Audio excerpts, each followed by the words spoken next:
This program is brought to you by Emory University. My name is Johan van der Vyver, and I will be chairing our next session.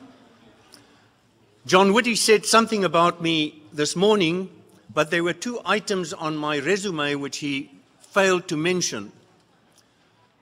The one is that I lived through a winter in Iowa and actually survived. And the second item which you will find in my resume, which he hasn't mentioned, is that I don't own a cell phone.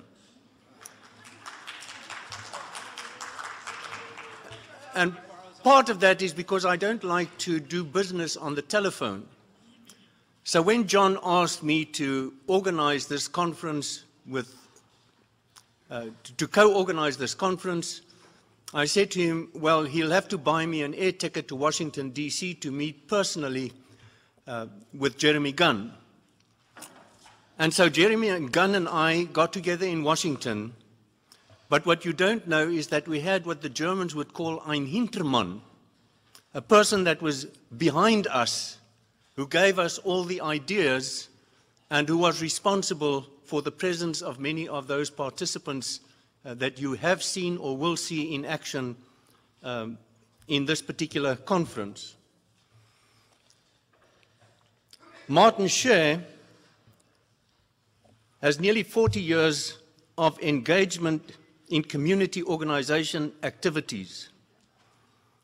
He directed the Child Welfare League of America, its international branch, in 1997 to 2004, where he developed and directed the organization's national project on the UN Convention on the Rights of the Child.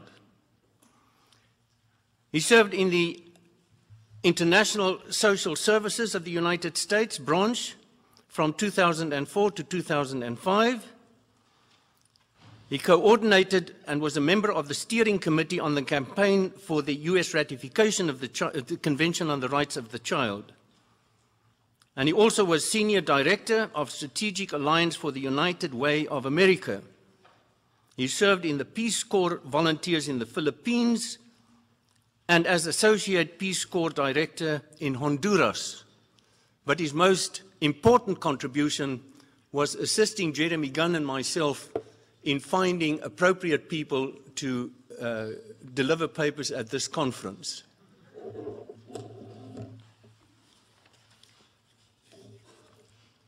Our second speaker, oh, she's the first. She's going to speak first. Cynthia Price Cohen is Executive Director of Children's Rights International Research Institute. She actually founded it in 1992. She participated in the drafting of the UN Convention on the Rights of the Child from 1983 to its actual inception in 1989.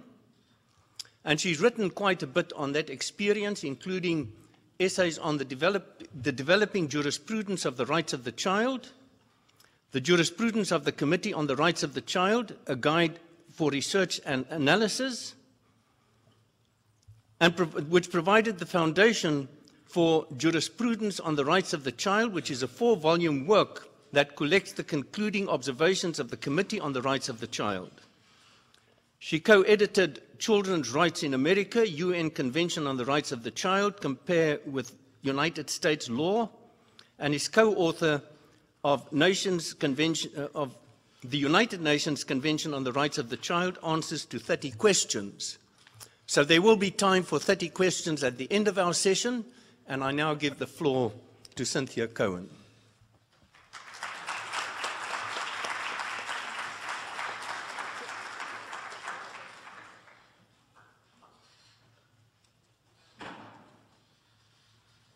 It's not that I'm trying to cut Marty out, but the program had it the other way, and I think it logically fits that I should start telling you about what the U.S. did and why.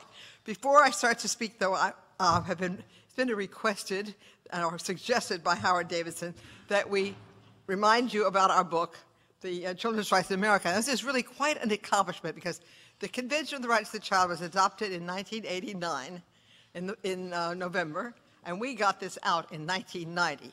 We got a group of American scholars to write about how the law, fit into the U.S. legal system, and it's still on sale. And Howard quickly slipped me this little speech of paper saying it's at the ABA bookstore, and the number is are you listening? 800-285-2221. That's, I'm doing commercials, 1-800-285-2221, or you could speak to Howard and me. Anyway, but it's really quite a good book because it lays to rest a lot of things that people have talked about. And then this one is going to be out on the front tail if you look at. This is the jurisprudence of the Committee on the Rights of the Child on an article-by-article basis, country by country, the exact words of what the committee has said about each article. And it's 4 volumes, and you're not going to buy this to take home with you because it's 4,000 pages. But it's just hot off the press, and it will be a good tool for your law schools or your teachers or whoever, because it gives you a chance to do some in-depth research. All right, my task this afternoon is to try to help you figure out where this all came from, how it fits in the world, and how the U.S. fit into the whole process. And I will start by telling you that the Convention on the Rights of the Child was part of the celebration of the 1959 Declaration of the Rights of the Child. In other words, there was International Year of the Child, was a special year that was established by the UN to try to take a look at what the status of children was 20 years after the Declaration. I went to Geneva as a student to do some research. Thought, I'll go take a look and see what's happening, and got completely addicted to the international drafting process. It's absolutely fascinating. So from 1979, they were drafting until 1989.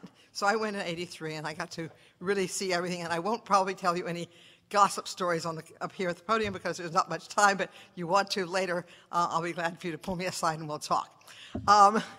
The drafting took place 5 days, during the 1 week of 5 days, sessions of 3 hours each, the last week in January, just before the meeting of the full Commission on Human Rights.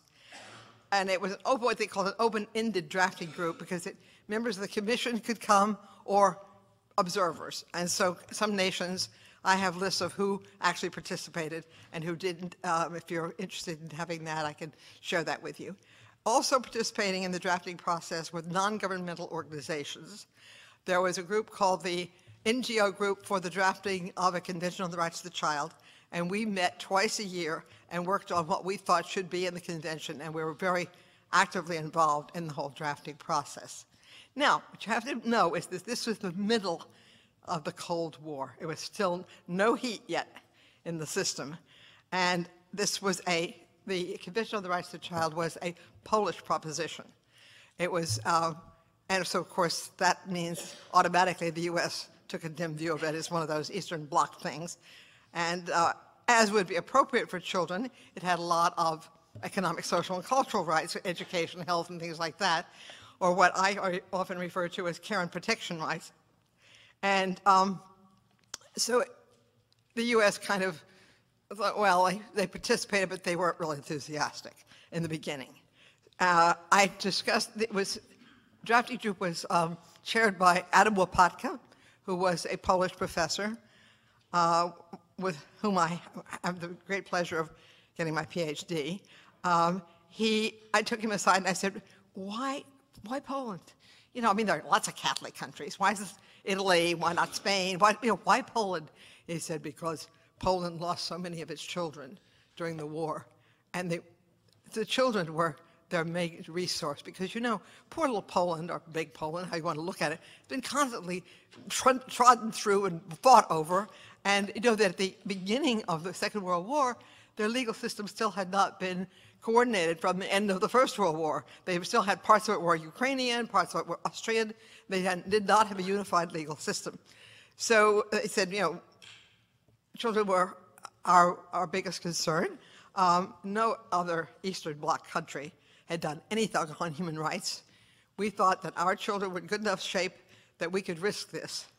And so they went ahead and made the proposal. But what's interesting is that you see back in 1959, when everybody else was looking at having a declaration of the rights of the child, you all are law students. You do know the difference, don't you, between a declaration and a treaty? a declaration is non-binding. So way back then, Poland was wanting a binding treaty on the rights of the child. So they finally got this started in 1979. The first proposal that was put forward by Poland, and it was drafted by the Commission on Human Rights, was just basically the Declaration of the Rights of the Child with a little implementation stuck on the end, and the Commission rejected that. So they came back with another draft, which was 20 articles, because the Declaration's only 9 principles, and at 20 articles, but one of those, Article 7, because everything has been renumbered since, but what was then Article 7 talked about the child who was capable of forming his views, having a chance to say or have input, and I'm just paraphrasing, into whatever was being, any kind of legal procedure or anything that was happening to that child. So, and by the way, one of the things you'll notice, if you look at the Convention on the Rights of the Child, is it doesn't just say he. All your other human rights treaties, except for the Women's Convention, of course, but they're all single gender. They all say he, him, his, not the Convention on the Rights of the Child, and that was thanks to a Canadian delegate who practically jumped out of her skin once and jumped up and said, no, it's going to be him and her, his and her. So from there on after, and along with Philip Alston's support during the second reading, we had a dual gender treaty. And I might add that that has been echoed by every treaty that's been drafted since then. You take a look at the Hague Convention on Intercountry Adoption, it's him and her, it's no more just this he stuff. So we made multiple kinds of contributions with the drafting. So we had this Article 7 that sort of started the ball rolling. What happened during the drafting then was that countries would take this basic 20-article framework that the Polish government had put forward, and they would tack on. So you had 13A, 7A, 7 bis, 7 ter, 7 quarter, and on and on and on. And then they renumbered it at the end of when the convention was finally adopted. All of this took place during the Reagan administration, okay? This is a very strong conservative government that was in power at the time the U.S. was participating. We had, well, every country sent a number of delegates. There are only very few countries like Austria, the Netherlands, Norway, but about half a dozen that had the same delegate all the time, and then most of them had a turnover. So we had 5 different delegates during the time that I was participating. The first year I went, as I said, I was this wide-eyed graduate student, and I mean, I was just sat there.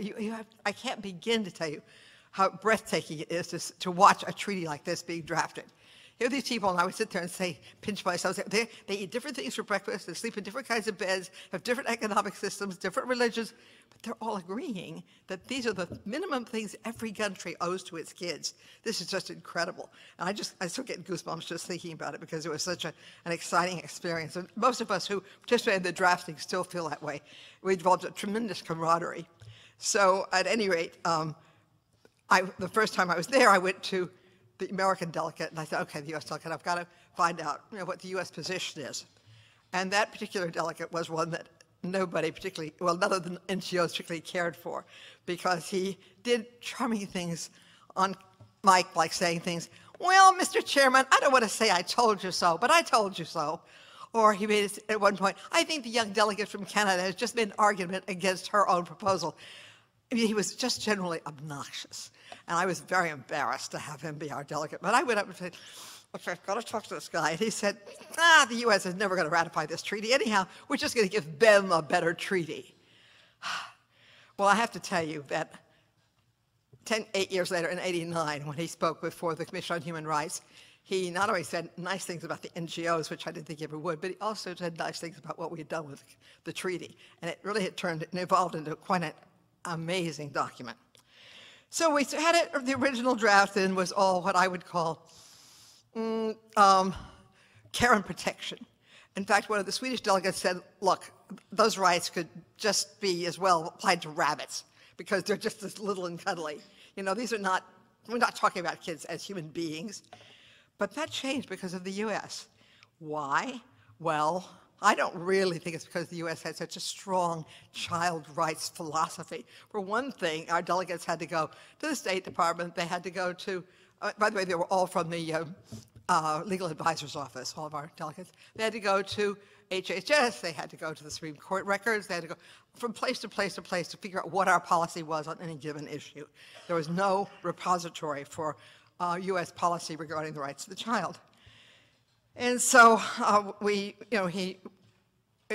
each delegate that came in had instructions on what to do and why.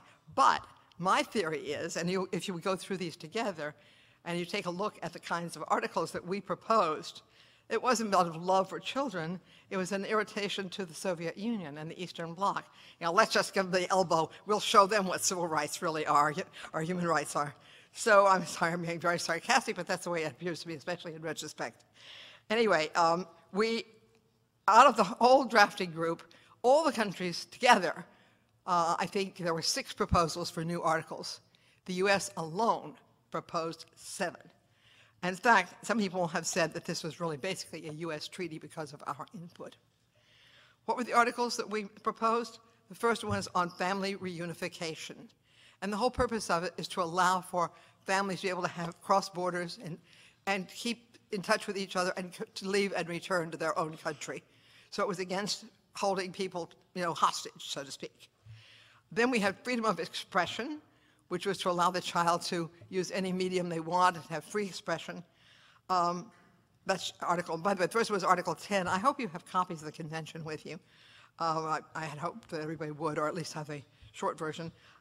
Freedom of expression is Article 13. Freedom of religion was one of the big ones that the US put forward and was very staunch about it, and I will give you an example of some of the language that we suggested that we were not successful in getting in. And then freedom of association and assembly, and this was something that has been, interestingly enough, distorted by people who are against the US ratification of the convention. They'll say, it's going to give my kids the right to join cults. They're going to be able to, no. This was to make the Soviet Union let kids join the Boy Scouts. And, it was, freedom of expression had to do with, allowing the child to, of course, be able to say whatever they wanted to say. But then we went on, freedom of association and assembly, and what? The right to privacy. How many of you can tell me the part of the US Constitution that has a right to privacy? What? Where are you? I don't see the hands. Here's the US government out there saying children have a right to privacy. Okay, this is very interesting. I don't quite understand this, but it passed. It was adopted. It's a right of so the child's family should not be interfered with or abused because of the right to privacy. Then we have Article 19, which protects the child from abuse, and it has some pretty strong teeth in it, and gives, has mechanisms to protect the child from being abused and to have follow-up. It's probably the strongest of all of the articles that the U.S. put forward. And then the last one that we did was review of placement, where if a child has been put in some kind of institution, there should be a periodic review of placement to be sure that the child isn't just stuck there forever. And the U.S. also had input into every single article. I think I did a really close study once, and there were about 2 articles that we didn't say anything about, and I've forgotten what they were, but they were relatively uninspiring. But to get an idea of what kinds of, let me see if I can find it, of interventions that we made, and they were not things that were exactly wonderful. I mean, the rights, most of these were basically of the kind that we were talking about earlier today, this should happen and that should happen, but then the US would do things like saying, this is Article 23, paragraph 2, space parties recognize the right of the disabled child to special care and shall encourage and ensure the extension of and then, a caveat, subject to available resources, another caveat, to the child who is eligible and those responsible for his or her care of assistance, for which application is made and which is appropriate to the child's condition and to the circumstances of the parents and others caring for the child. So, boy, what we did was water everything down as much as possible so that we could be able to ratify it, right? I mean, that's exactly what you think was going on here. Well, that didn't happen, did it? And then, so you go through and look. Every place you find these little limiting phrases that probably came from the United States, because we were very anxious to try to make this as well, most of the delegates that I talked to who were there were anxious to try to at least set up so we could ratify one day, except for this one fellow who said we were never going to ratify. And I should also tell you that two things. One, because of the East-West split, you had the Western countries would get together every morning and have a meeting and decide what they were going to do that day. And I asked Professor Wopatka if the Eastern Bloc countries did that, and he said absolutely not. They never got together and never met. All articles were adopted by consensus, which means basically agreement not to disagree anymore, not necessarily that it supports the article. So if any one country didn't approve, then that would be either killed or have to be reworded or something. So everything that's in the convention was agreed to by everybody, and except for there's one very sad story I have to tell you about the U.S. behavior. But that was the first reading. So we ended up, instead of having 20 articles, it went to like 41 or 42 before we went back to the second reading. First reading is when they go through and decide what they want to have in the convention or in the treaty. The second reading is when the serious lawyers and the foreign office sends all their big guns in, and we start all over again and go back and reevaluate. And there were a lot of interesting things that happened during the second reading. For one thing, the Federal Republic of Germany didn't get it, the fact that we had this camaraderie and we'd work together and they would come in, we want this in the convention and this is going to be the way it's going to be and we're going to have a vote. We never voted on anything. And what did they do? The person from the office of the Secretary of the High Commissioner, the Commissioner of Human Rights, said, well, we're meeting in September and we're not sure who's supposed to vote, whether it's supposed to be this Commission on Human Rights or the next one. So he kept shuffling until it was just too late to get the information back from New York. And so we never had the vote. It just went down the tubes. It became a non-issue. But there were lots of little things like that happened. Much of what was going on in and behind the scenes was as effective as what happened actually in the room. As I said, the non-governmental organizations did get together and they would decide what they wanted, and they would never pick a particular country's proposal. We'd do an amalgam, and because of the tensions between the East and the West, what would often happen is they'd be, well, okay, let's see what the NGOs have suggested, and they would bring that out and table it, and then we would start to work from that. And so at any rate, we had a very interesting relationship. What happened was, you have to understand, I grew up in Oklahoma, and what do you do with me? And you probably do this here too. You feed people, you party. So the minute I got there, we had to party. And then I talked to the woman who was the head of Rada Barden's office, the Swedish Save the Children, giving a party every week, and she had made Swedish pea soup, and the Swedish government gave us something called arak punch, which I think is embalming fluid. And we would have a party. Am I getting a signal yet or not? Okay. We have this party with everybody coming, and the delegates would take off their coats and wear their sneakers and sit around the floor, and even the Eastern Bloc countries. In fact, the last year that we had the party, even the Russians sent someone. So we had this tremendous warmth and camaraderie. Why? Because we all agreed we were there to do something for kids, not to fight with, for turf. It's not, you governments do that, we're going to do this. No, none of that. We really cooperated wonderfully. And so at any rate, the secret, as I said, to all this was pea soup. Because what happened, we thought we were doing so well after we had organized everything. And one year we adopted 3 articles, or the next year they 4. And so we thought, oh, wow, we're coming along well. And then the following year, nothing. Monday, nothing. Tuesday, nothing. Wednesday, nothing. Thursday, pea soup. Friday morning, the chairman walks in and said, what about article blah, blah, blah, blah. No, nobody's objecting. Adopted. We adopted 5 articles on Friday morning. So never underestimate the power of food to help with communication. So the things that happened, though, that were a little bit disturbing during the second reading, there were a lot of controversial articles, and what the chairman would do is when it got into some kind of a conflict between governments, he would send the warring parties off to another room and say, okay, go straight out and come back with a text you could all agree on. And that was fine. It worked very well. In fact, he always put a couple of non-governmental organizations on the drafting group, and that was very unusual. Most in the UN system, most of the time, government NGOs were pretty well ignored or considered, an impediment. But he allowed us to participate. The two articles that were the most difficult, the article on freedom of religion and the article on armed combat. Now, freedom of religion, as I said, this was a U.S. proposal, and our original proposal call for freedom to worship and assemble with others in connection with religion and belief, adequate extent of the necessary articles and materials related to the rights or customs of a religion or belief, freedom to observe days of rest, to celebrate holidays and ceremonies in accordance with the precept of religion, and to maintain communication with individuals and communities in matters of religion or belief. If any of you really want to ever get a hold of the Travaux Préparatoires, this is called, there's a book. This is being someday published by the UN. They've been saying it for years, but there's a book by Martinez Nijhoff called Commission on the Rights of the Child, Introduction to the Travaux Préparatoires. So you can look that up, I'm sure, on the web, or get it from Nijhoff. So, but what did we end up with? We go into the small drafting group, and by that time, the Islamic countries are beginning to get very exercised about all of this, and not at all happy with what the language is that was being proposed.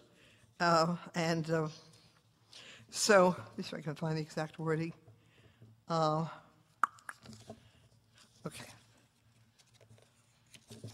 You'll forgive me. Oh, here it is. So, what came back, ordinarily, they agreed upon articles would come back as they were, and if there were a couple of paragraphs that are competing, they'd be in square brackets. And then you choose, the group would choose between the brackets. So Article 14 then came back with everything. There was nothing. Everything was in square brackets. And we almost lost the article completely. And then the chairman very delicately and diligently said, well, what about paragraph 1? States parties shall respect the right of the child to freedom of thought, conscience, and religion. Well, that worked. And we finally end up with 2 more paragraphs, both of which were very watered down, and one of which is a limitation clause about, subject to limitations that are prescribed by law, blah, blah, blah, the usual. So we ended up with that one being adopted. But could I have my water, please? Thank you. Okay. I'm about to end. Oh, I can get a little. Sorry. This cannot come off in my 5 minutes. Stop me to swallow water. I object. Anyway, what happened was the U.S. took a position that the minimum age for armed combat should be 15, not 18. And Sweden and a number of other countries wanted 18.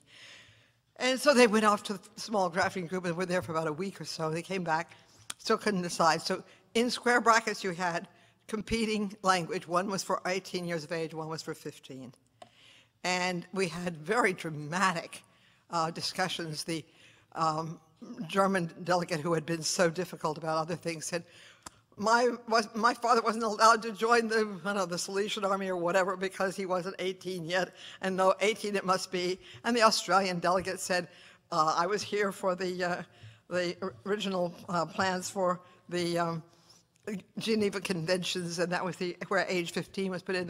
Our job here isn't just to echo what's existing in international law. We're supposed to create something new, on and on. But the U.S. delegates steadfastly stuck to the U.S. position. So the chairman finally said, well, I don't see any objections to the second paragraph, which said 15, and it's adopted. And there's this stunned silence. Even the American delegate didn't know what had happened. It happened so quickly. And so the Norwegian delegate said, Mr. Chairman, does this mean the consensus is broken? Because somebody raised their, oh, I know what happened. The Italian delegate came running in and said, Mr. Chairman, my country, well, I'll let you know what I think about marriage. My country will never, ever go along with age 15. And he said, very sorry about it, it's already adopted. She said, but he said, I'll put it in a footnote. Okay, then the Norwegian said, well, does that mean the consensus is broken? He said, no, I don't think that was her idea. So then country after country, nation after nation began to say they wanted to be included in this footnote. And you'll find this on the Travaux Preparatoires. So that was one thing that the U.S. did that was not exactly the nicest or the best. Ironically, what happens? The U.S. finally, we signed the convention in '95, and we participated in the drafting of the protocols. So a whole protocol had to arise out of this failure to adopt the first language that everyone else wanted except for the U.S.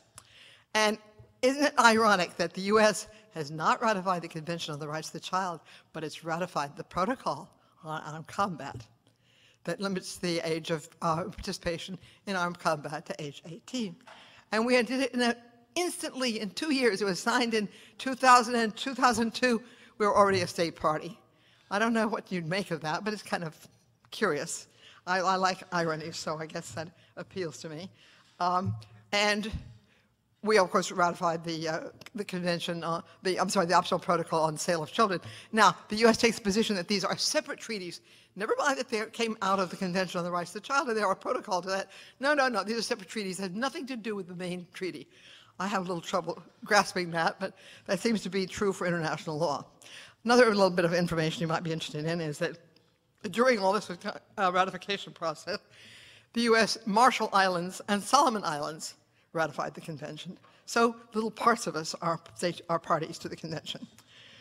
Okay, what does it all mean? The tragedy of all this, of course, is that after putting all this effort into helping to make a better treaty for them, and by the way, you'll notice nobody objected to these wonderful ideas that the U.S. put forward to help children to be seen as whole human beings. I mean, it's been validated because it's in effect on 192 countries. But the tragedy is we can have no part in the Committee on the Rights of the Child. We can have no part in interpreting the language that we helped to create. And I think that's really quite sad. So anyway, there was recently a quote from the New York Times. Someone was going through looking at how children are treated. The article is called Arrested Development. It's from June 29th, 1905, and it talks about trafficking in persons and children in imprisonment. But they talk about how children need to be the center of our human rights policy, and says we must start by ratifying the Convention on the Rights of the Child. So I'm hoping that as a result of this conference, you will get together with us, and us meeting Marty and all of us who are pushing for the convention, and see what we can do, because I think it's really good politics, and this country has a bad enough reputation internationally. We need to do something to help it, and this is probably the least painful thing we can do. Thank you very much.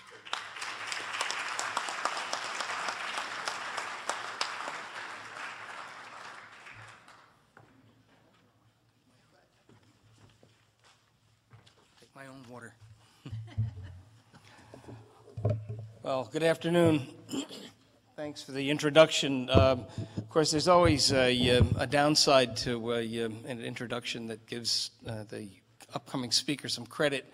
And the downside in this case is if any of the speakers doesn't show up, bombs out, embarrasses everyone, they can say, well, he suggested them. So that'll be what happens with me.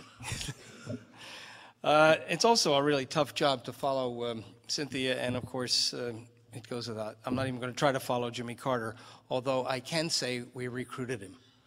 You all heard it here, and you heard it twice, and I hope it's on tape, and I hope it's written down. Jimmy Carter has volunteered to assist us with a campaign for ratification of the CRC, and we're going to take him up on it.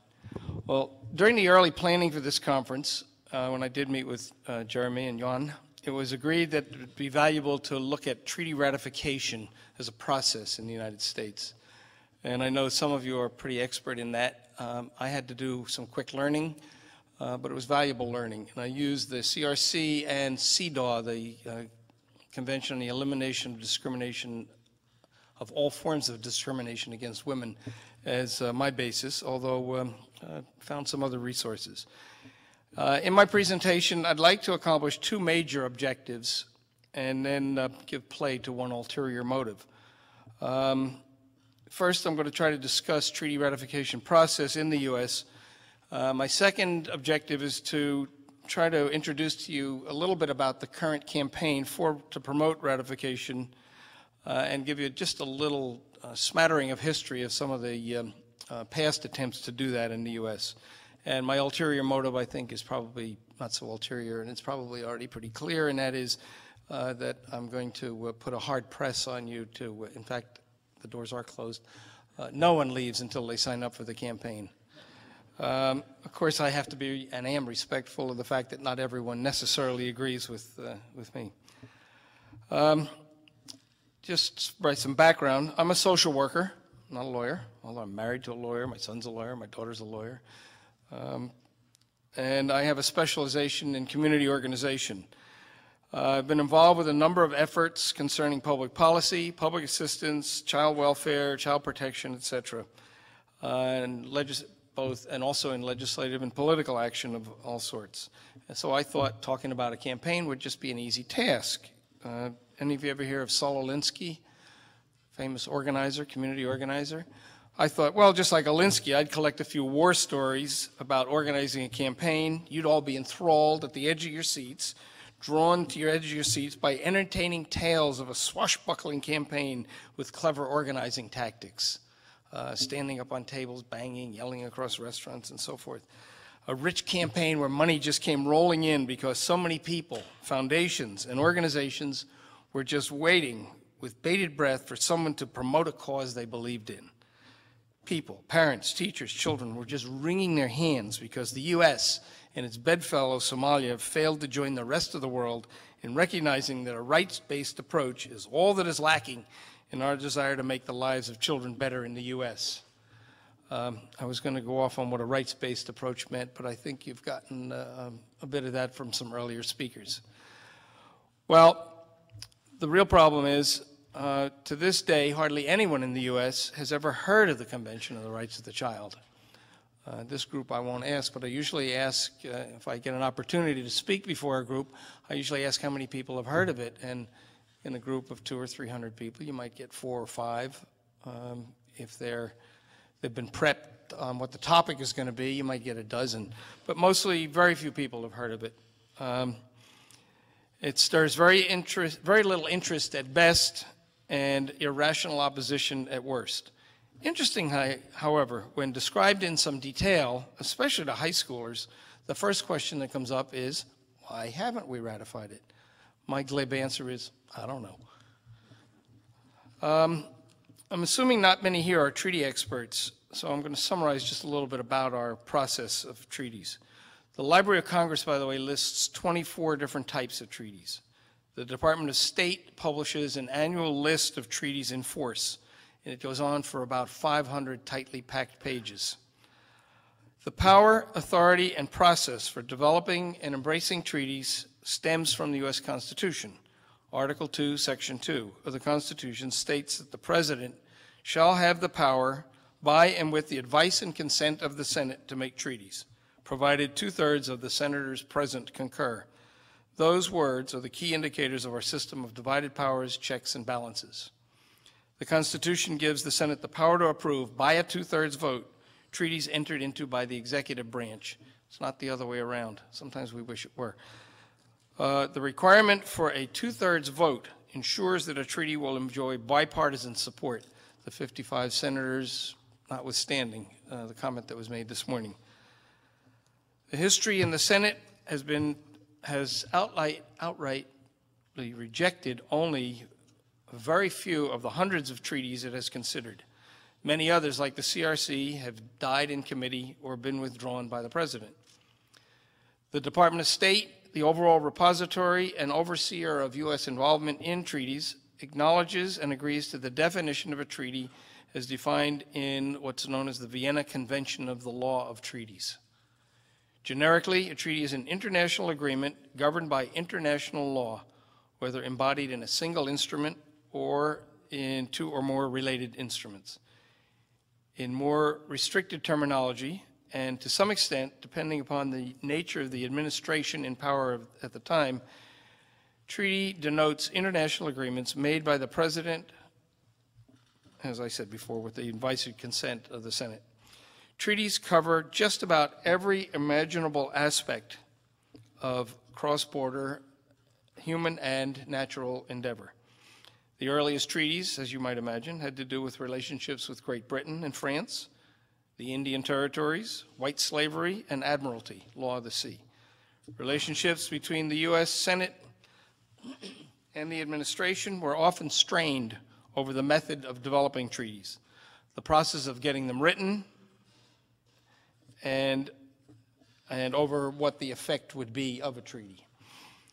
The Senate may follow a number of courses once the White House forwards a treaty. Dependent upon a 2/3 majority again, the Senate may approve or reject the treaty as submitted. In addition, or otherwise, it may condition its approval by appending what are known as RUDs, reservations, understandings, or declarations, or other statements. A reservation may limit the U.S. obligation. It may have the same effect as an amendment to the actual text of the treaty itself. An understanding or declaration may deal with some matter incidental to the operation of the treaty in a matter other than as a substantive reservation.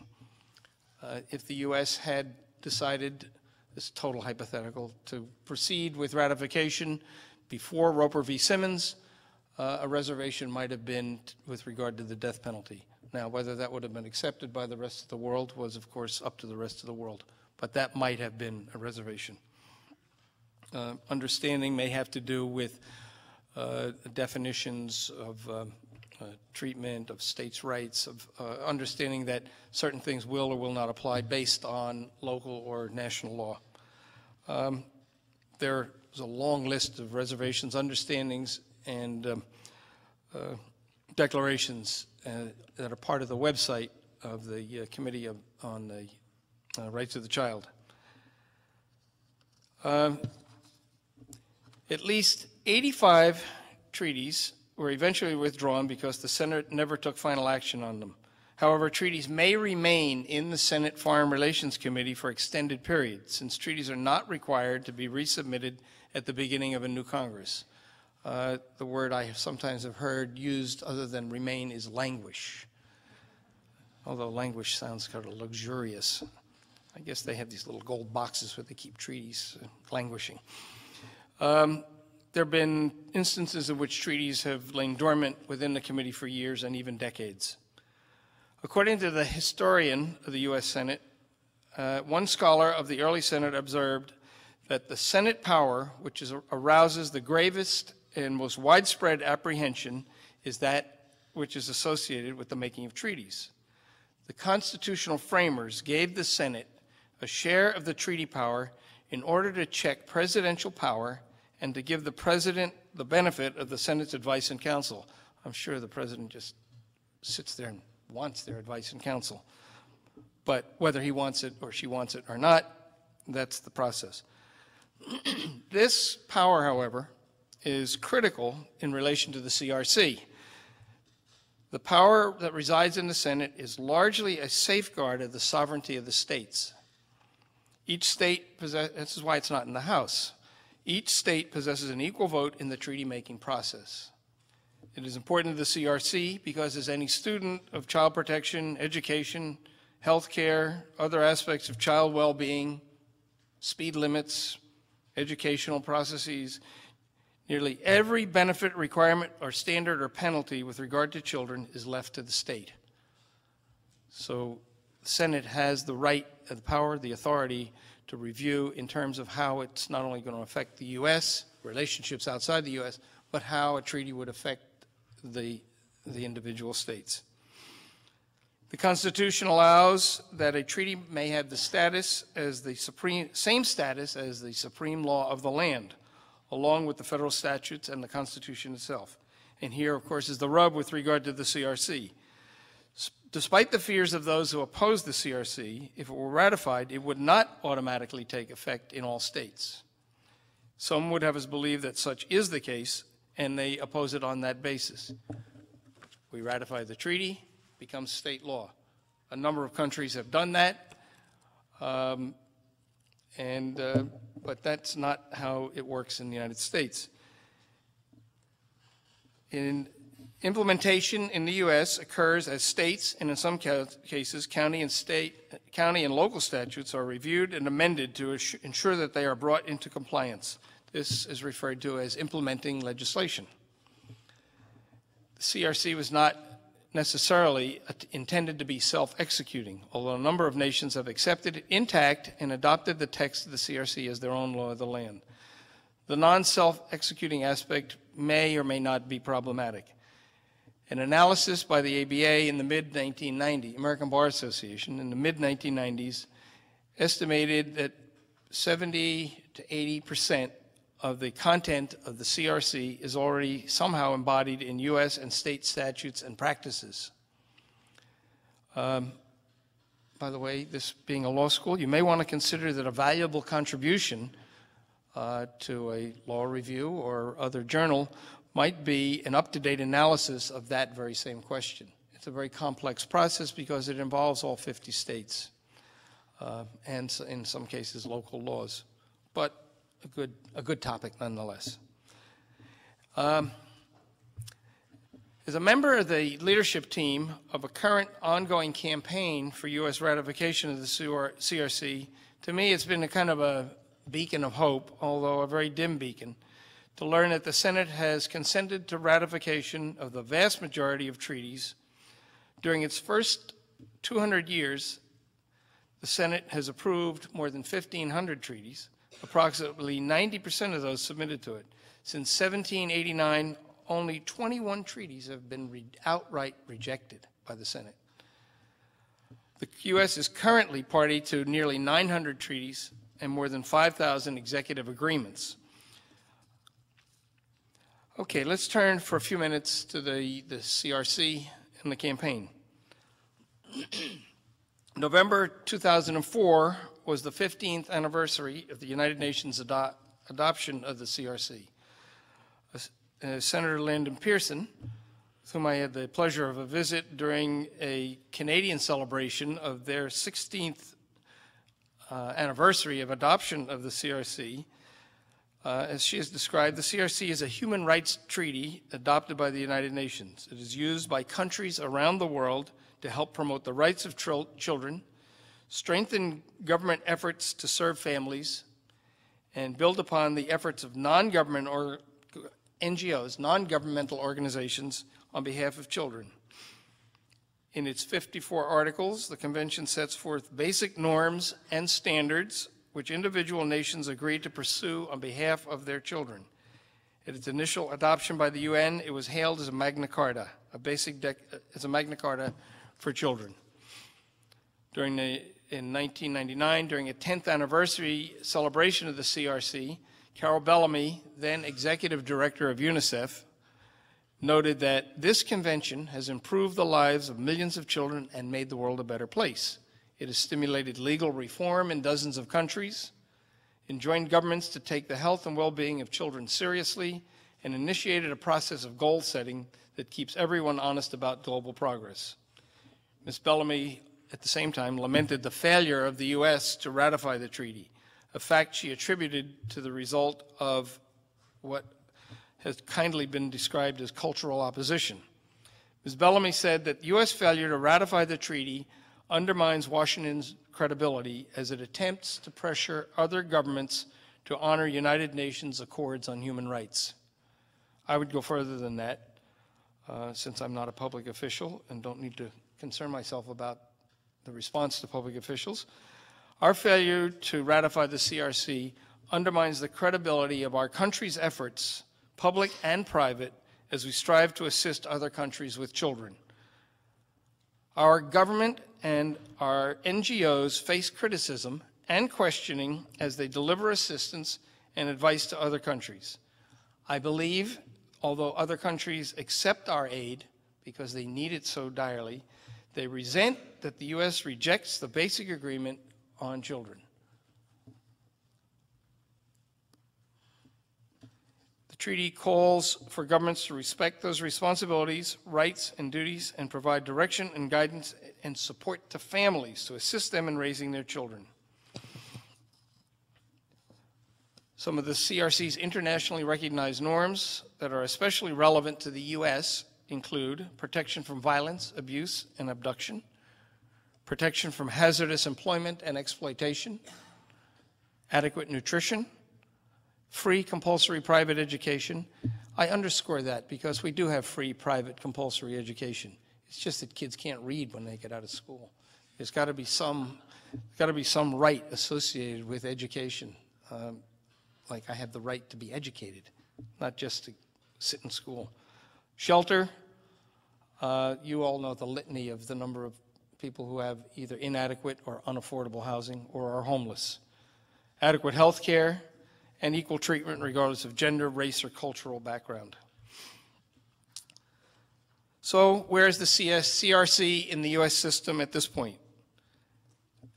The CRC was undertaken as part of the celebration of the 79 UN International Year of the Child. You know all of that stuff. I'm not going to go through it again. We've had a number of people who have stated it more clearly than I. It is good, though, to recall at Cynthia's observations about how integrally the U.S. was involved in shaping the language and structure. And it wasn't until 1995 when President Clinton directed then Secretary of State Madeleine Albright to sign the CRC. It wasn't until then that there was any glimmer of activity. There was some organizing activity, there was some motion, but there really wasn't much hope. According to several sources, Bill Clinton ordered this action out of a personal respect for James Grant, who was the executive director of UNICEF, who on his deathbed implored the administration to ratify the treaty. It's not hard to imagine that Grant, as an American and as chief executive of UNICEF, remember, UNICEF is the principal proponent around the world of the CRC. It's not hard to imagine that he was just mortified that his native land remained a holdout. Signing the treaty is a signal to the world that the nation intends to press forward with the ratification process. Procedurally, the U.S. thoroughly evaluates the constitutionality and potential impact of any treaty prior to giving its consent for ratification. Much like our own Constitution, which requires judicial interpretation, the CRC also requires interpretation, which necessitates a diligent analysis. The departments that will ultimately, or will is a hopeful word, might ultimately administer its clauses, in this case, the Departments of Justice, HHS, Labor, and State, would conduct a technical analysis. As far as we know, no such intense review was ever conducted. The CRC has been easy to sideline based on, again, cultural arguments. The next step, consideration by the Senate Foreign Relations Committee, seems to run into a political stonewall. Due in part to this lengthy review, it may, in fact, legitimately take several years to get through a process.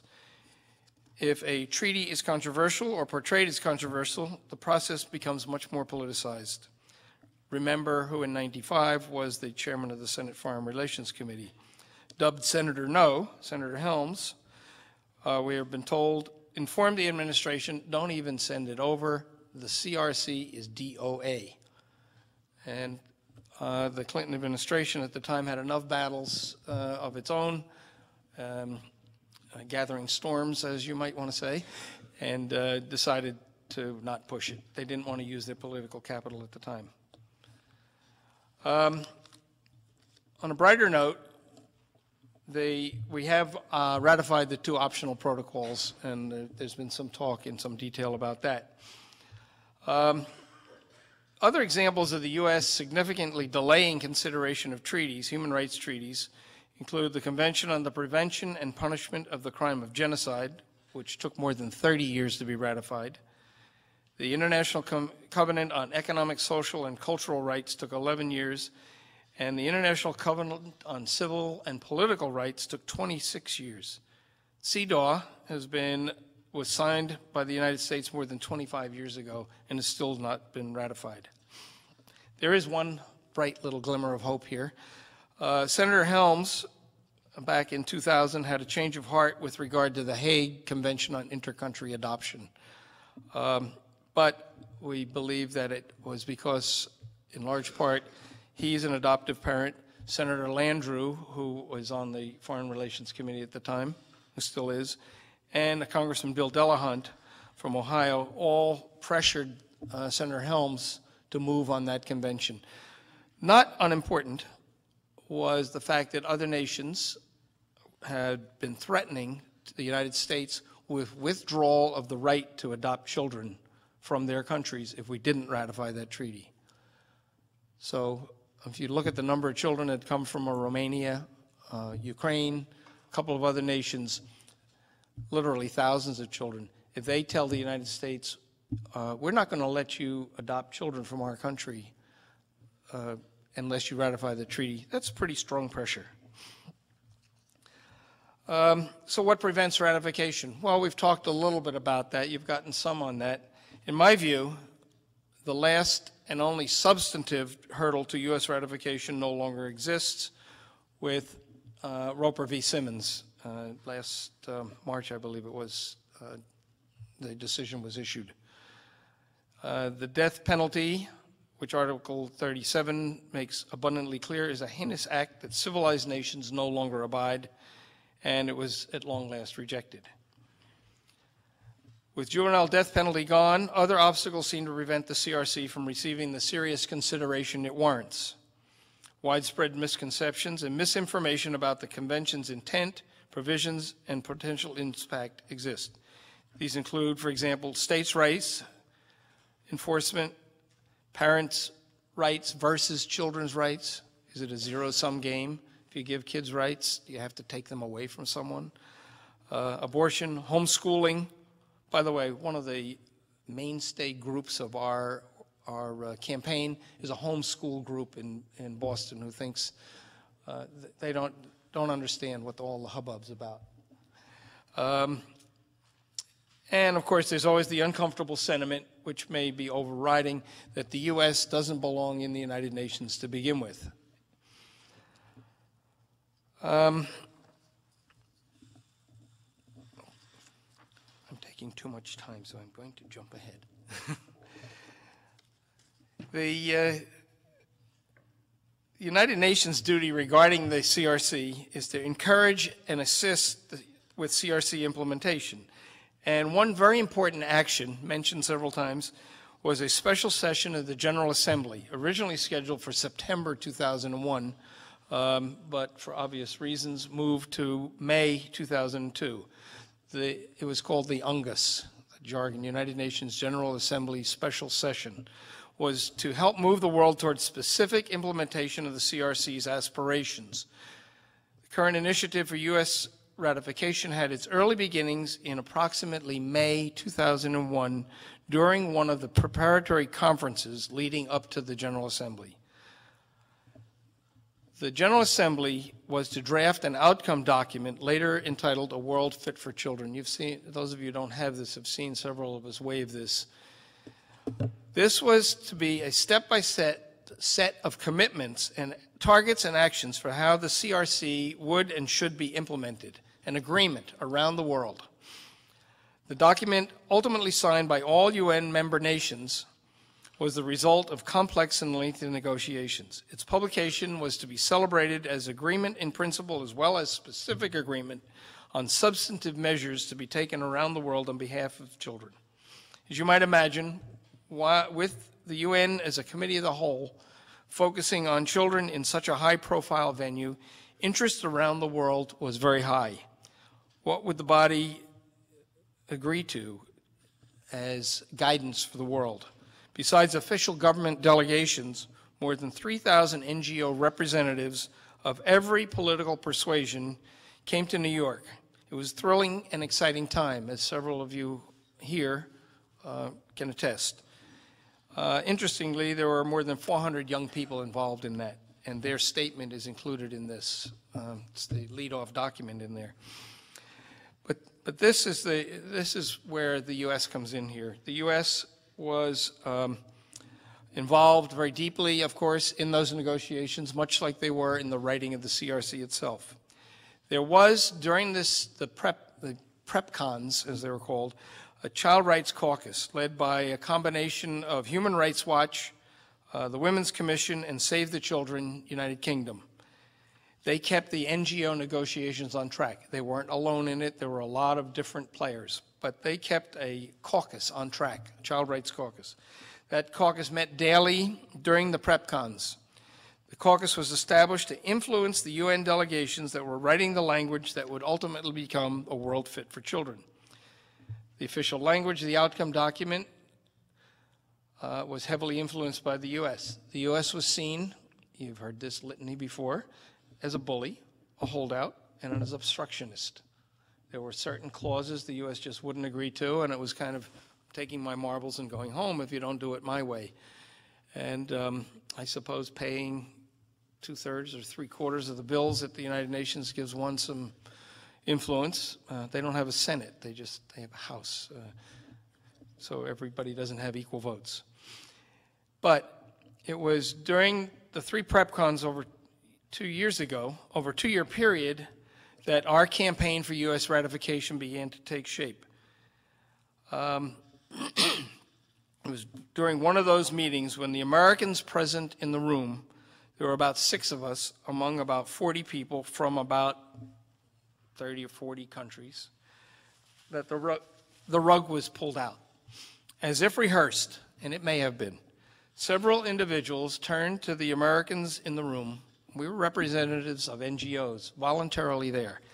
They challenged us. We were being asked what right we had to participate in trying to shape a document based on the CRC, one that would impact the lives of children all over the world, if American NGOs could not even get our own government to join the world.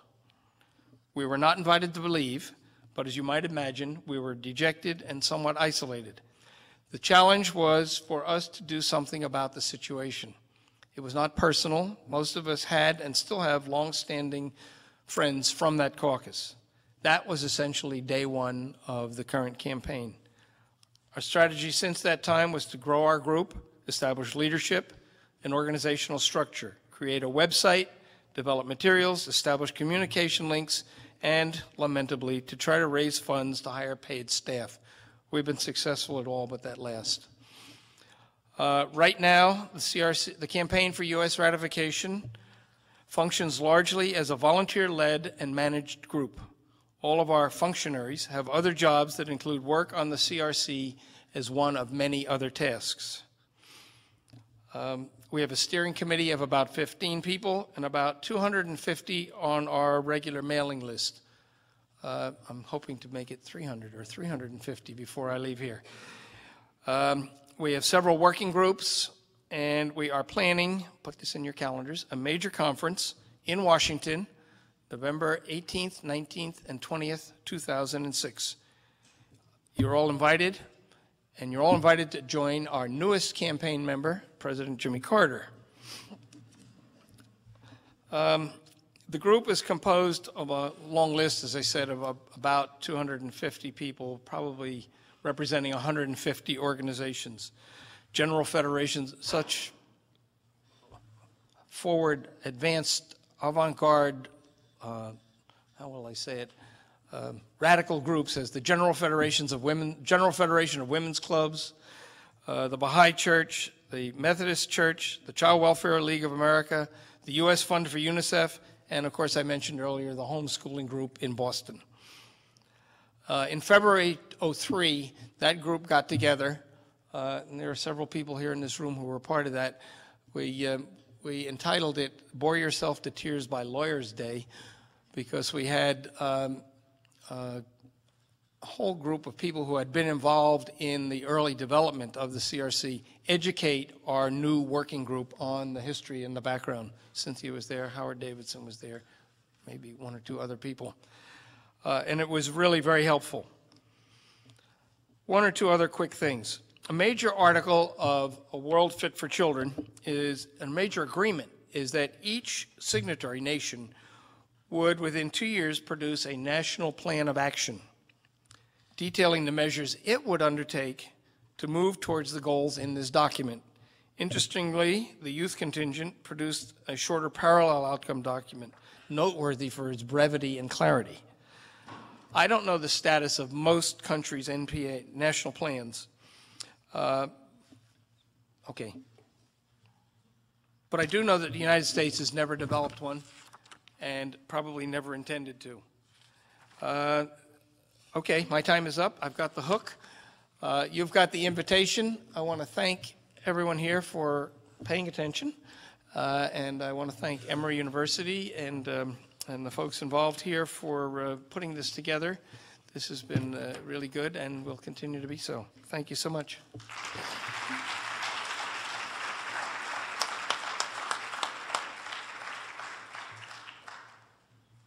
There's time for questions. Yes, please. In front here, the microphone. I think if the questioner will stand up, then the...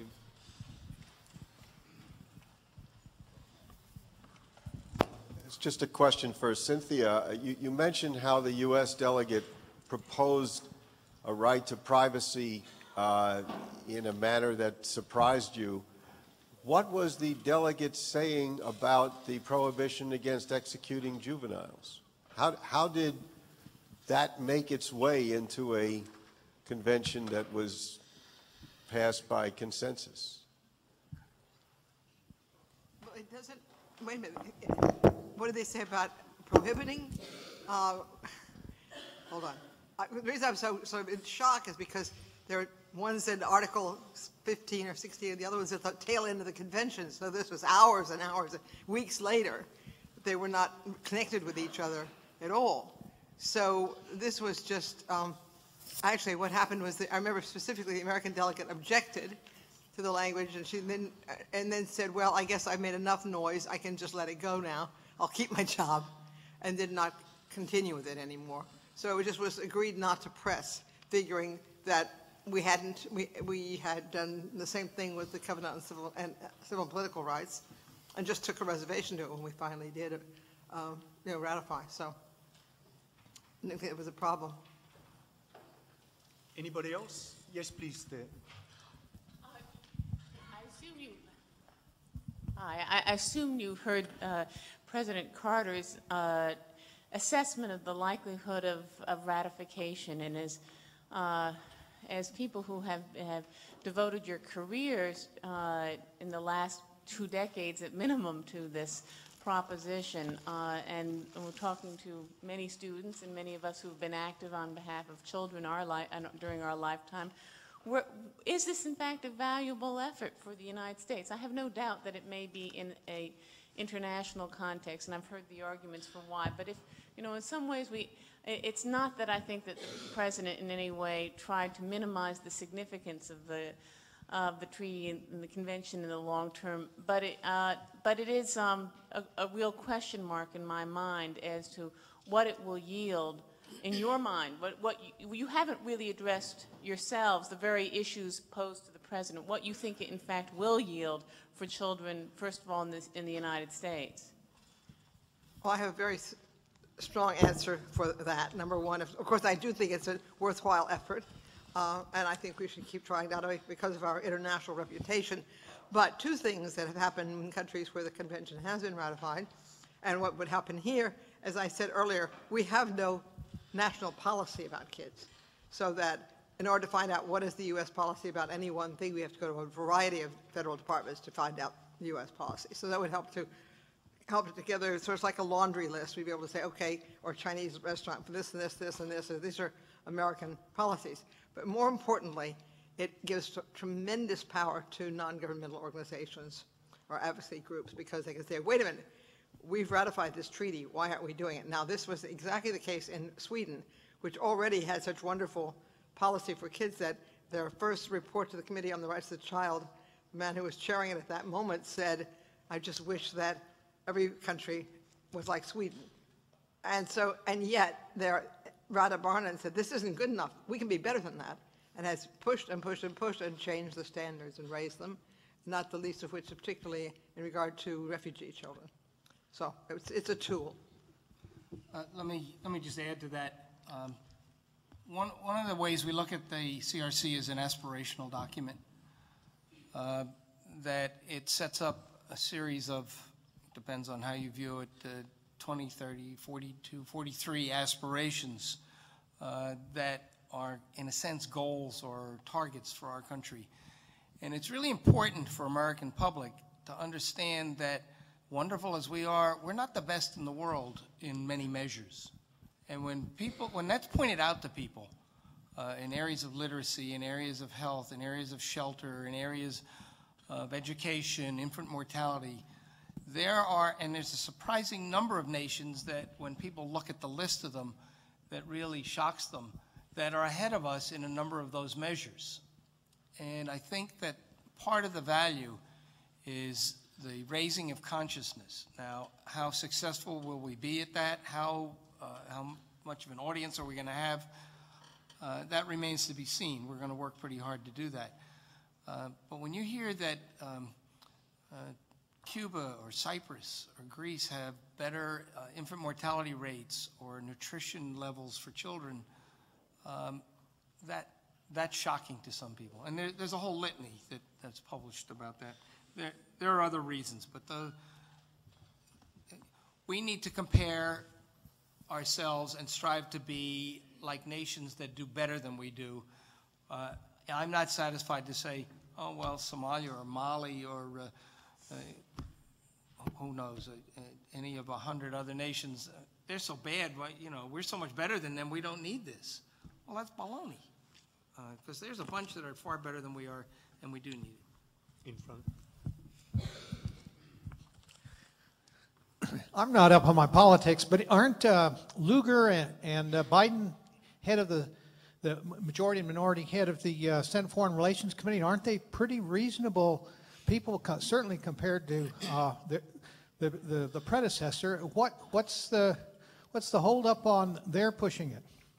It hasn't gotten there yet. Shouting out of turn. That's okay. One is correct that it hasn't been submitted to them. Senators Bradley, Lugar, Specter, one other, Rockefeller, about 5 or 6 years ago, introduced a resolution to get the administration to submit to them the treaty, the convention, and it wasn't successful. Bradley's out of the Senate, and Lugar has since backed off from his active support because it would be pretty unpopular with a lot of his, at least perceived as unpopular with a lot of his constituency. When Joe Biden, for 12 weeks, 24, however long he was chair of that committee for a very short time, said to a number of us, this is going to be one of my priorities if we retain the majority. This is something that we really would like to promote, we really would like to push. And he has since reiterated, I've been fortunate enough to run into him every once in a while, and he has been forthcoming.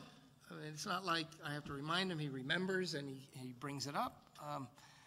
And there are a number of other senators, you could probably guess the names of who they are that are supportive, but there's not 67. We figure there's 35, 35, and 30. 4 against and in the middle. Over the years, I've been going to organizing conferences and participating in conferences for this 1990 that had to do with the convention. And over the years, I've done some that were grassroots and others that were, more aimed at trying to help people to understand how the convention works. But one of the campaigns that we did, and that you might try now, it's been quite a long time, is I personally think that if there's demand from the base, to overcome all these stories, and this, as Philip was saying today, that the Senate gets like 500 letters against to every one favor, we were to be able to make it the demand clear that people really want this treaty ratified and they really feel it would be good for our children, then I think that we could sway the administration. Because if it's just good politics, it's fine. So one of the things we did in New York State and a number of other states is, in Vermont in particular, a group of children went to their House of Legislation or their Senate, whatever their process was, and got them to pass a resolution urging the president to send the convention to the Senate. That was quite a number of years ago, and of course needs to probably be repeated. But if you got action at every state level wanting the convention and pressuring, then I think you could overcome the resistance or higher up. There are 19 of those resolutions currently existing. I didn't know that. Well, cities and states. Yeah, oh, great. Anybody else? Yeah, please. Yeah, Duke. Oh,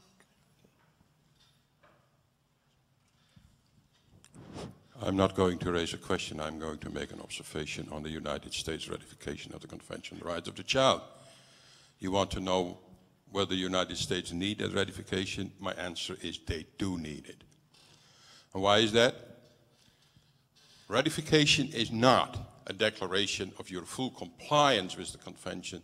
It's the start of a commitment to fully implement that convention. And I don't know the details in the United States, but what I do know is that equal access to health care is a problem in this country for a lot of children and a lot of families. That Social Security is not guaranteed for all children. That poverty is a very serious problem in the United States. And not only in the United States, by the way, if you want to have some comfort from comparison, a lot of countries like to be comforted by comparisons, showing that they do not that bad. There are other countries in Europe where poverty, as Kofi Annan said in the preparation to the World Fit for Children, is the major obstacle for equal enjoyment of rights by children. And poverty should be addressed, and ratification of a convention means that the government of the United States is willing, and I think that's the bottom core problem, is willing to commit itself fully to equal access to healthcare, education, and eradication of poverty in the country. And that's why they should do it. Secondly, I think it's very important for a country of the magnitude of the United States to be part of the international community that has ratified the Convention on the Rights of the Child. I think that a country with the potentials of the United States could be a very important and strong ally in also implementing rights of children in other parts of the world.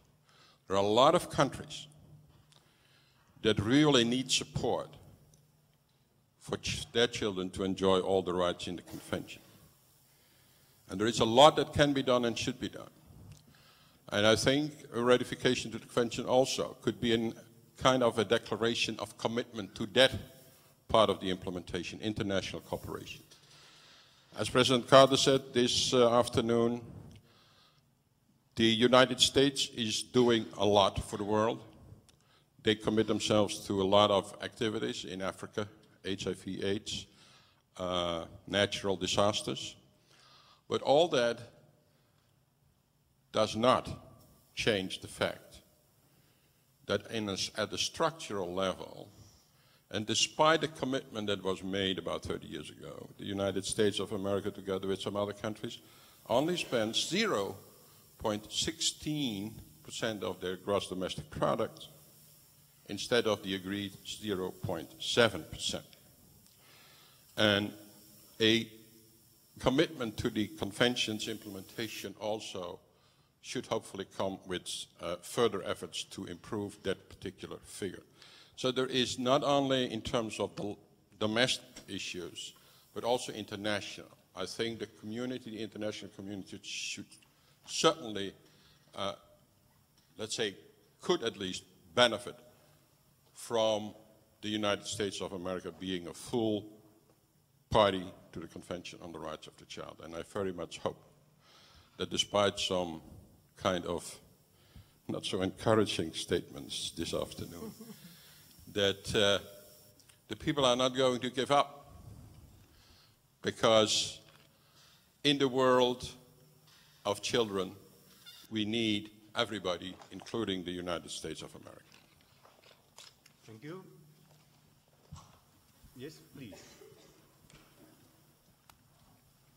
I've long thought that if the CRC is ever going to be ratified in the U.S., there's going to have to be a real engagement with those who are opposed to it, particularly in the religious community. I'm going to be talking about that issue tomorrow, but I'm wondering if the campaign has any plans to engage either at the grassroots or with the organizations that oppose to cross what has often been called the red state divide, given that you need, the kind of super, the 2/3 of the Senate. And do you have plans for that? Could you use help with that? What are you planning to do? Yes. We have some plans, not enough resource to really accomplish it. The steering group and the group that meets on a regular basis absolutely acknowledges that and laments the lack of, I can't say lack of success because we really haven't tried enough to have failed at it, but sort of the lack of a specific tactics for how to do it. There are a few groups that are members of the campaign that represent, you'd be surprised, I think, that represent not necessarily groups that you would think of as liberal, Democrat, red state, blue state, that are very supportive, quietly supportive. And in fact, one of them, who's asked to not be identified yet, is even putting some money into the conference that we're going to have next May because they think it's very important. And they've also agreed to help bring out and get the involvement of some of those who are more actively opposed. That said, could we use help with that? Absolutely. We would, yeah, absolutely. Ladies and gentlemen, join me in thanking our two speakers with your robust applause.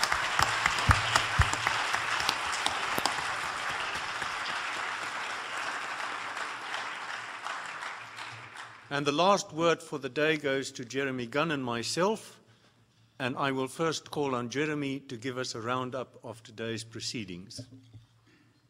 I'm going to do a very short summary and a few thoughts based upon some of the comments that we heard.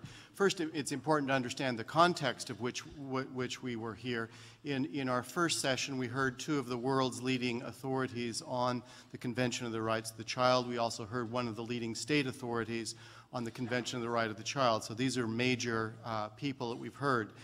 Then we also have heard, of course, the former President of the United States, who, as a former president, has probably done more to promote human rights than any other president in the United States, and certainly one of the most distinguished in the history of the United States in terms of promoting human rights. In this last session, we have heard two of the people who have been most involved in both the drafting of the Convention on the Rights of the Child and who have been active in terms of supporting ratification of that. So the people we've heard have been important. These are not just minor, obscure academic officials like Johan and me. Just a few points that I think worth keeping in mind, some things that were common, some things that there was a little bit of dispute about.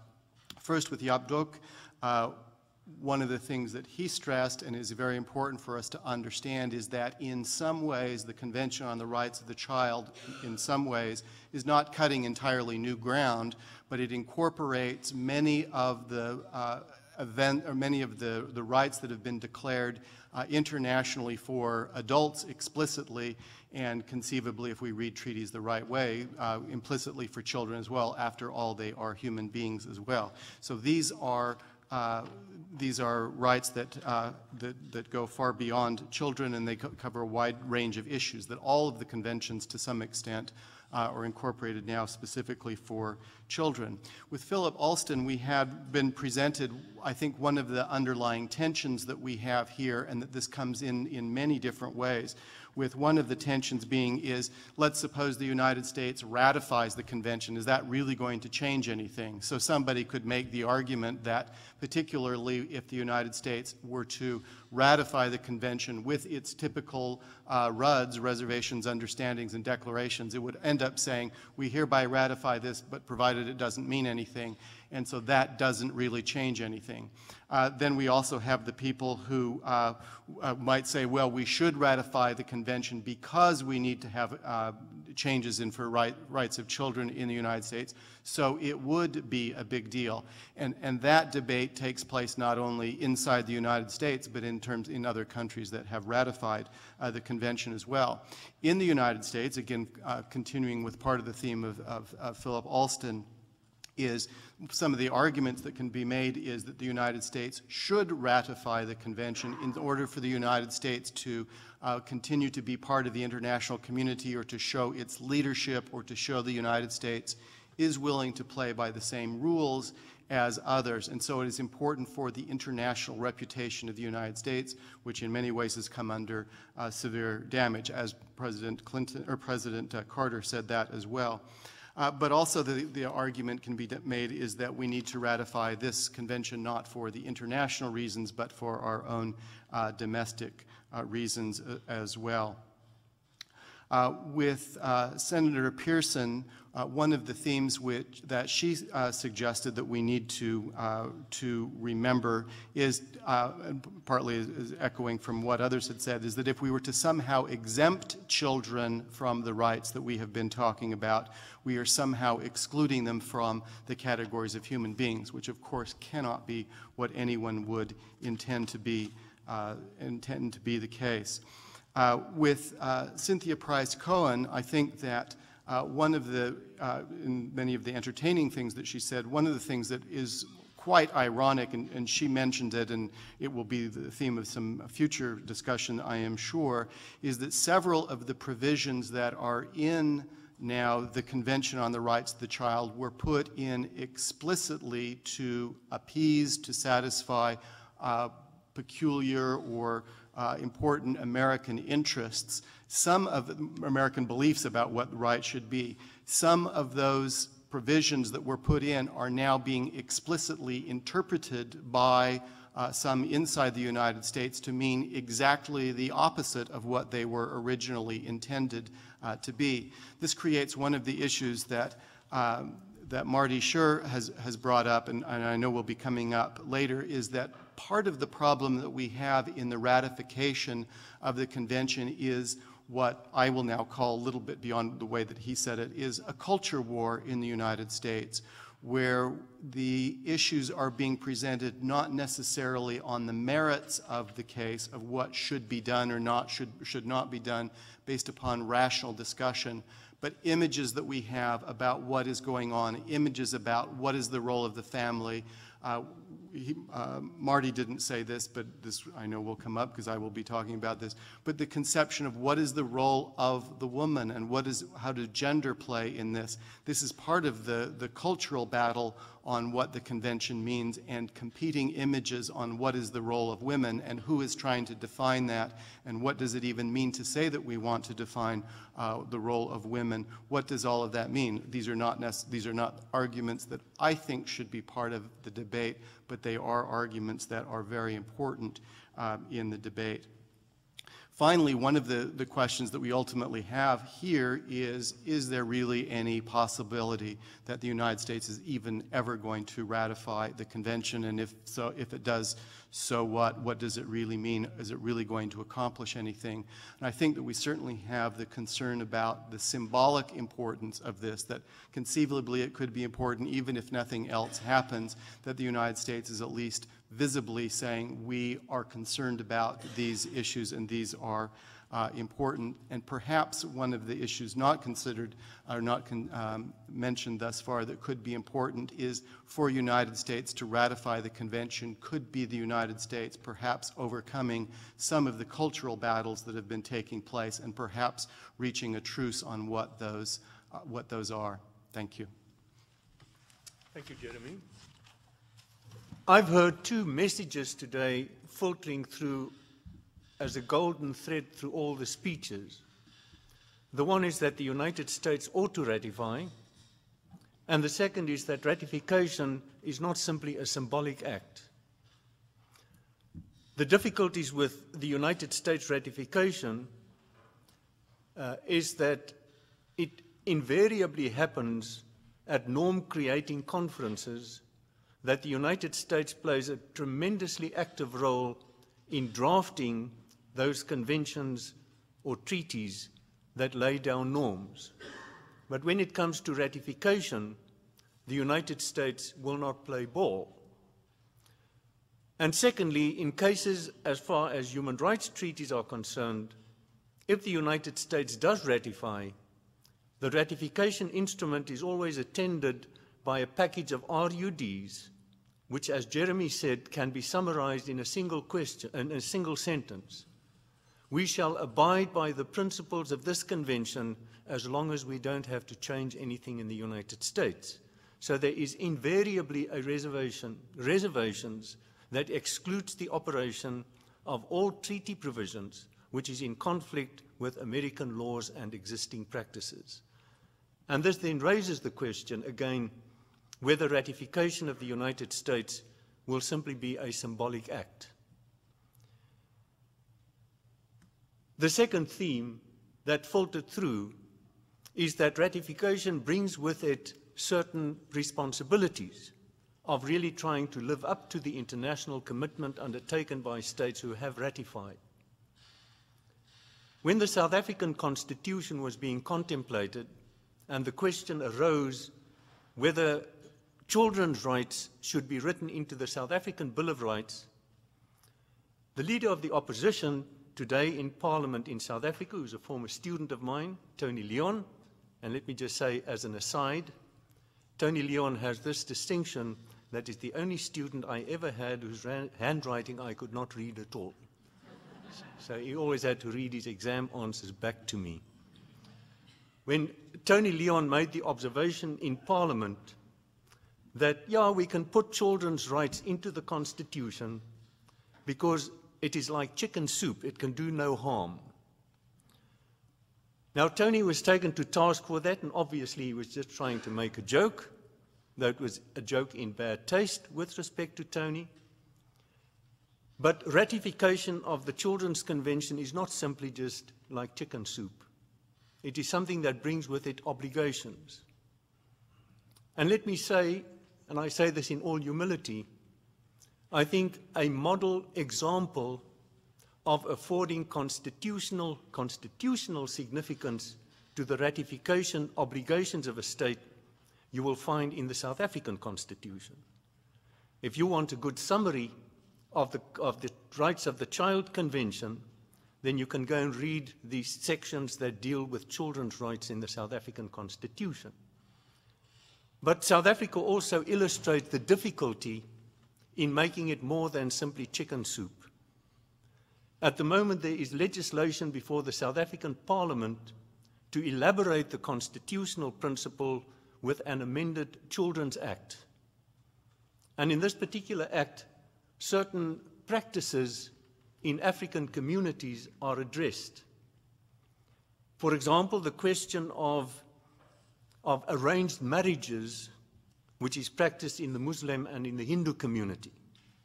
This is now will be outlawed in this new law because the particular section provides that no child, even in view of this old custom of the Muslims and the Hindus, can be forced into a marriage by pre-arranged arrangements of their parents. The second issue that is addressed, which is contentious, is the question of male circumcision, which occurs in African communities when the child is at the age of 18. Every year, a number of boys die of infections on account of the unhygienic circumstances under which this procedure is performed. The new Children's Act now makes that male circumcision voluntary and also have directions for having it executed in a hygienic manner.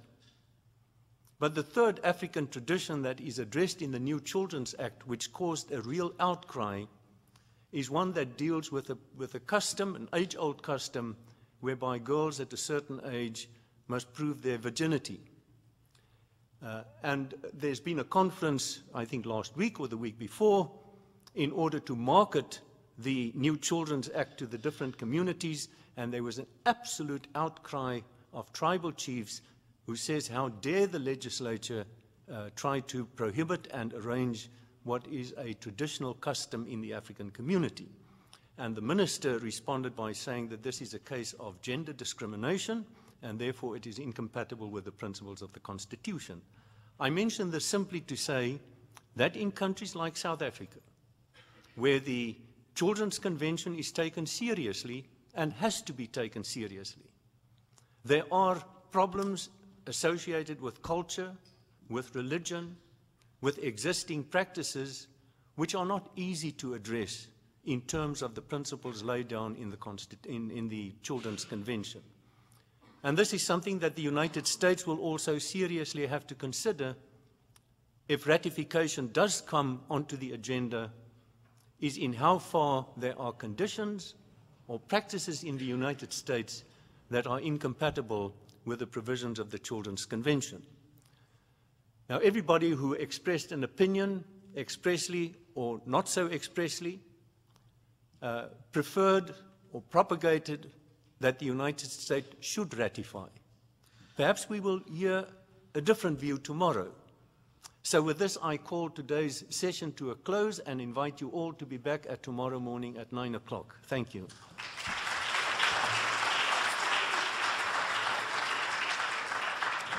John asked me to say something about council.